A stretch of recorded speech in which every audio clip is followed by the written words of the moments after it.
বলছেন বাল তুসিরুনাল হায়াতুদ দুনিয়া ওয়াল আখিরাতু খায়রুন ওয়া আবকা। পার্থিব জিন্দেগি খুবই নগণ্য, খুবই অল্প সময়ে, আখিরাতের জিন্দেগি হলো উত্তম এবং চিরস্থায়ী। সুবহানাল্লাহ, যেটা কোনো শেষ হবে। এই জন্য বিশ্ব সাল্লাল্লাহু আলাইহি ওয়াসাল্লাম বলেছেন তাকুনু মিন আবনাই দুনিয়া, ও আমার উম্মতেরা তোমরা দুনিয়ামুখী, তাকুনু মিন আবনাই আখিরাত, তোমরা আখিরাতের সন্তান হয়ে যাও, আখিরাতমুখী সন্তান হয়ে যাও। ওয়ালা তাকুনু মিন আবনাই দুনিয়া, তোমরা দুনিয়ামুখী সন্তান হয়ো না। সুবহানাল্লাহ বলেন। কে বলেছেন? বিশ্বনবী জনাবে মুহাম্মদ রাসূলুল্লাহ সাল্লাল্লাহু আলাইহি ওয়াসাল্লাম বলেছেন আমার উম্মতেরা তোমরা কি হও? আখিরাতমুখী সন্তান হও, দুনিয়ামুখী সন্তান হয়ো না।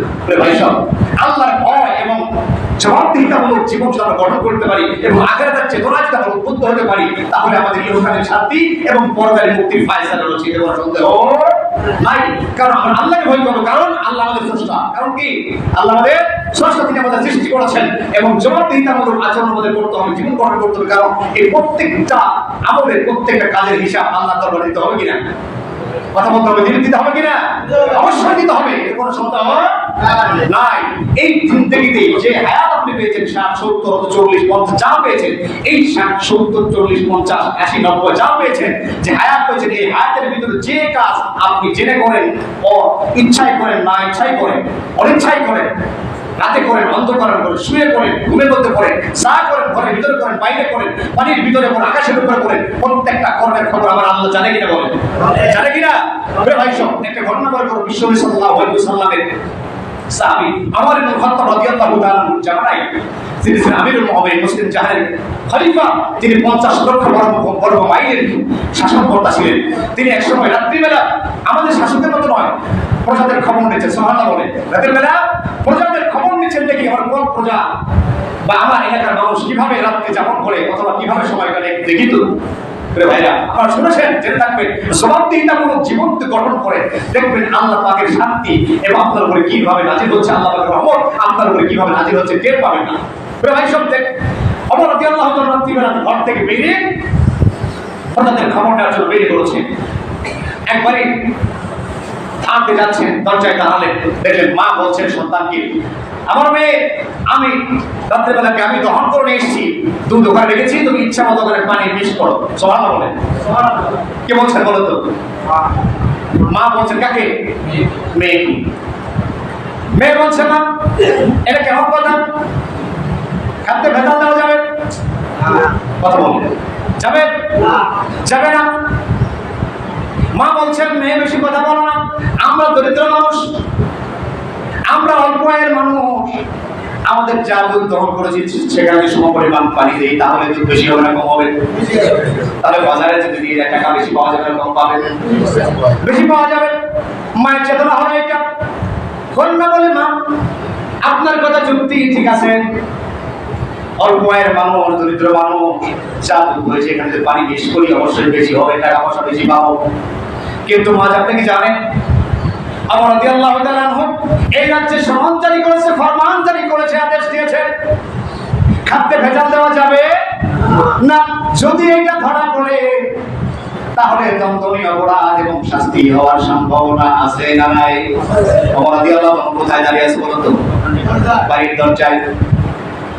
মা বলে এই মেয়ে এখন তো ওমর ঘুমের মধ্যে আছে, এটাও ভাবার কথা নাকি? মেয়ে বলছে না ঠিক আছে আপনার কথা আমি মানলাম, ওমর রাদিয়াল্লাহু তাআলার কথা শুনবেন না, কিন্তু আল্লাহ রাব্বুল আলামিন আপনাকে আমাকে যিনি সৃষ্টি করেছেন ওমরের চোখকে ফাঁকি দিতে পারলেন, কিন্তু স্রষ্টা মহান রব্বুল ইজ্জতুল জালালের চোখকে আপনি কেমনে ফাঁকি দিবেন? জবাব দেওয়া লাগবে কিনা বলেন? জবাব দেওয়া লাগবে। আমার ভাইরা ইত্তাকুল্লাহ, আল্লাহর ভয় যদি আমাদের অন্তঃকরণে থাকে বলেন তো আমাদের সমাজের কোন খাদ্যে ভেজাল আছে না নাই? ভালো জিনিসের সাথে খারাপ জিনিসের সংমিশ্রণ আছে না নাই? ব্রিজ তৈরি করতে গিয়ে রডের বদলে বাঁশ আছে না নাই? এবং বিল্ডিং তৈরি করতেও দেখবেন রড দেয় নাই, বাঁশ দিয়েছে, সেগুলো ভেঙে ভেঙে পড়ছে, এরকম অবস্থা আছে না নাই? এই আল্লাহর ভয় এবং জবাবদিহিতামূলক জীবন যদি গঠন করত, আমাদের পরিবারের যারা কর্তা তারা যদি আল্লাহকে ভয় করতে এবং জবাবদিহিতামূলক আজীবন গ্রহণ করত, আমাদের যারা সমাজের নেতৃত্ব দেয় তারা যদি এরকম আল্লাহর কাছে আল্লাহকে ভয় করতে এবং জবাবদিহিতামূলক জীবন গঠন করত, এলাকার মেম্বার সাহেব যদি আল্লাহকে ভয় করতো, জবাবদিহিতামূলক জীবন গঠন করতো, জবাব দেওয়ার আগে আল্লাহর কাছে, ঠিক কিনা বলেন? এই জীবন যদি গঠন করতো, দরিদ্র লোকের বিসিএম কার্ড এবং রিলিফের কার্ড কখনো কি উল্টাপাল্টা হতো বলেন তো? হতো হতো না। এভাবে কত দেখবেন চেয়ারম্যান, মেম্বার, এমপি এবং প্রত্যেকটা অধিদপ্তরে যারা ক্ষমতাশীল ব্যক্তি রয়েছে, এই ব্যক্তিগুলো আল্লাহকে ভয় করতো এবং জবাবদিহিতামূলক জীবন গঠন করতো এবং আখিরাতের চেতনায় যদি নিজেকে উদ্বুদ্ধ করতো, জীবন পরিচালনা করতে। বলেন তো আমাদের বাংলাদেশটা 52 বছর নয়, আমার তো বিশ্বাস 5টা বছর যদি ইত্তাকুল্লাহ, আল্লাহর ভয় এবং জবাবদিহিতামূলক জীবন গঠন করে এবং আল্লাহর আখিরাতের চেতনায় নিজেদের উদ্বুদ্ধ হয়ে জীবন পরিচালনা করে, দেখবেন 5 বছরের মধ্যে আমার বাংলাদেশ নিম্ন আয় থেকে উন্নত আয়ের দেশে পরিণত হবে। যারা বলেন ঠিক কিনা? 100% সত্য কথা। যদি জবাবদিহিতামূলক জীবন গঠন করে যে আল্লাহর কাছে দাঁড়াতে হবে একদিন, তাহলে কেউ কখনো কি অন্যায় করতে পারবে? চুরি করতে পারবে? ডাকাতি করতে পারবে? সুদ খেতে পারবে? ঘুষ খেতে পারবে? অন্যায় করতে পারবে? জেনাবাজি বিচার করতে পারবে? কারণ আল্লাহর সামনে আমাকে কি দাঁড়াতে হবে, জবাব দিতে হবে। আমার রাদিয়াল্লাহু তাআলা আনহু বাড়ির দরজায় দাঁড়ানো মেয়ে বলছে, না কেমনে সম্ভব? ওমর রাদিয়াল্লাহু তাআলা নিষেধ করেছেন। মা বলে, মনে দেখো শুয়ে আছে, সেটা কোনো কাজ না, তুমি পানি মিশাও। মেয়ে বলে, না ওমর ঠিক আছে ঘুমিয়ে আছে, কিন্তু আমার আল্লাহ আমাকে আপনাকে যিনি সৃষ্টি করেছেন ওই আল্লাহর চোখকে ফাঁকি দেওয়া সম্ভব?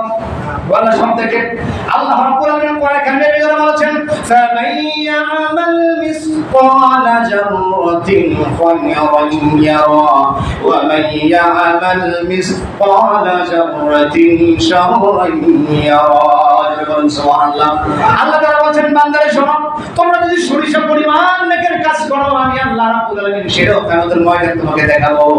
আর সরিষা দানা পরিমাণ যদি পাপের কাজ করো, সেটাও আমি রাব্বুল আলামিন তোমাকে আমি আল্লাহ দেখাবো। এরকম পরিমাণে আল্লাহর ভয় যদি আপনার আমার অন্তরে থাকে যে আল্লাহ প্রত্যেকটা কর্মের হিসাব আমাকে দেখাবে এবং হিসাব নেবে, এই হিসাব, এই ভয় যদি থাকে, তাহলে অন্যায় করা সম্ভব। প্রিয় ভাইরা, মেয়ে বলছেন মা মিশানো যাবে না। ওমর রাদিয়াল্লাহু তাআলা আনহু দরজায় দাঁড়িয়ে শুনলেন কথাটা, আর কিচ্ছু বললেন না, বাড়িতে ফিরে গেলেন। পুত্র আব্দুল্লাহকে ডেকে বললেন, আব্দুল্লাহ, রাত্রিবেলা আমি একটা দরজায় গিয়েছিলাম, ঠিক লোকেশন দিল, অমুক বাড়িতে যাও, ওই বাড়িতে একটা মেয়ে আছে, একটা সন্তান আছে, আমি তাকে পুত্র বধূ বানাতে চাই। জোরে বলেন সুবহানাল্লাহ। ওমর মেয়েটাকে দেখেছেন নাকি? বলেন, তাদের পরিবারের অবস্থা দেখেছেন? কোনো কিছু দেখেন না, কি দেখেছেন বলো তো? কি দেখেছেন? কি দেখেছেন?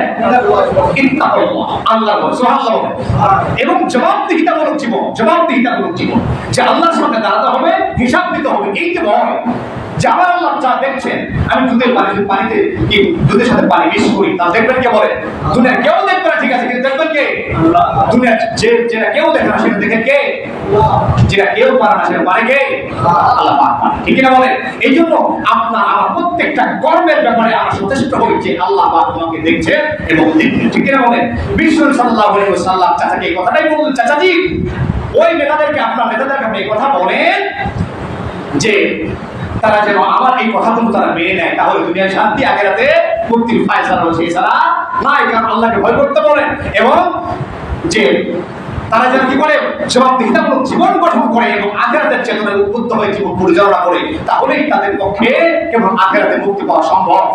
তারা যেভাবে জীবন পরিচালনা করছে, আমি দেখতে পাচ্ছি তাদের জন্য কিয়ামতের ময়দানে খুবই একটা দুর্বিষহ অসহায় জীবন অবস্থান করছে। অতএব আমাদের উচিত, প্রিয় ভাইরা, আমরা যে দিনক্ষণ, সময়, সেকেন্ড, মিনিট যা আমরা পার করছি, সেই সব সময় কাকে স্মরণ করবো? কাকে স্মরণ করবো? কাকে? এবং জবাবদিহিতামূলক জীবন গঠন করেন। জবাব দিতে হবে, জবাব দিতে হবে। আপনি একজনের মনে করেন যে তার জন্য চাল তৈরি করে নিচ্ছেন, কেউ জানে না, ক্ষমতার চোখা কোটে, আমার আল্লাহ দেখে কিনা বলে, হিসাব দিতে হবে কিনা? আপনি ভাই হয়ে ভাই হক দিলেন না, আল্লাহ দেখবে কিনা? দিতে হবে কিনা?